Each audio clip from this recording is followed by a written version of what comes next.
د غربي غاړې په قروات بن حسان کلي کې د زیتونو په باغونو کې ځایي خلکو د وی خبریال هغه ځای ته بوتلی چېرته چې 41 کلن احمد مصطفی عاصي چې د شپږو بچو پلار و 3 ورځې وړاندې د اسرایلي وګړو سره د نښتو وروستو وژل شوی. د هغه ورور ویلي چې د جګړې وروستو د هغه ګاډی د سړک په منځ کې موندل شوی. زموږ د کلي یو تن د جګړې په ځای کې د هغه ګاډی لیدلی وه، نو بیا موږ هلته ولاړو او کومو کسانو چې په آخري ځل لیدلی و نو هلته مو لټون پیل کړ. د هغه مړی هلته پروت و چې نږدې 4 ساعته وړاندې ویشتل شوی و. دغه اسرایلي وګړي د دغه غره نه اخوا کلي نه راغلي وو.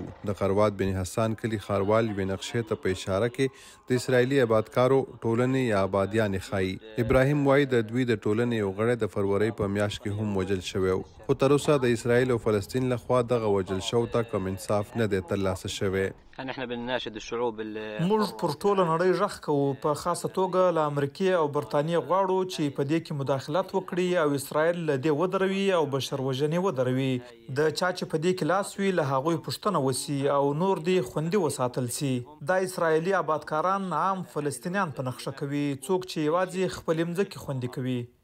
په نږدې اونیو کې د صدر بایدن انتظامیې په اسرائیل فشار سیوا کړی چې اسرائیلي آبادکاران دې د فلسطینیانو پر ضد تشدد نه ودروي.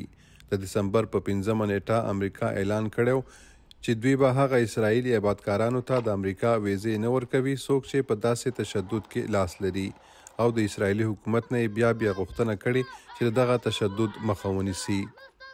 د ملګرو ملتونو د معلوماتو تر مخه روان کال د تشدد په دغه لړۍ کې په غربي غاړه کې د فلسطینیانو لخوا یو کم دیش اسرائیلیان وژل شوي چې پکې ماشومان هم شامل دي.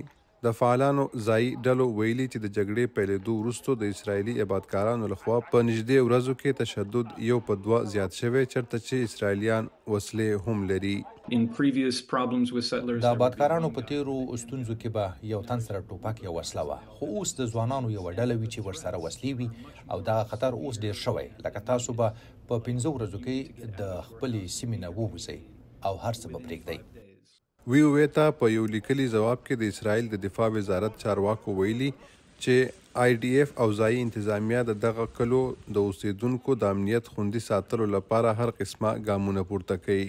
IDF ویلي چې دوی د احمد عاصي د وژنې قضیه څېړلې ده، خو ځایي ښاروال بیا وایي چې IDF یوازې د اسرائیلي آبادکارانو مرستې کوي.